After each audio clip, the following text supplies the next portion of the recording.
a mom, and her two new cubs. She nursed them through the winter inside her den. But it cost 30% of her body weight. She needs to eat fast. The cubs are just enjoying their newfound freedom.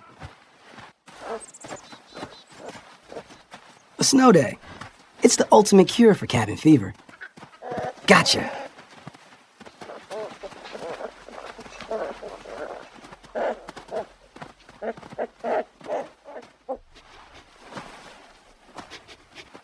The only way to get these little guys' attention is milk.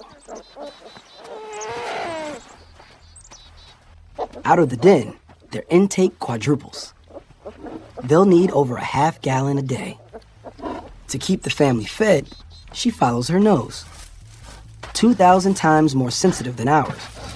Jackpot. A termite nest, full of protein-packed insects.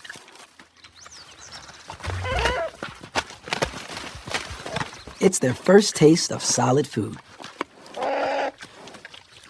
Though this meal bites back. This snack buys Mom some time. But there's not much else up here to eat. She knows that if she can just get them down the mountain, a feast awaits.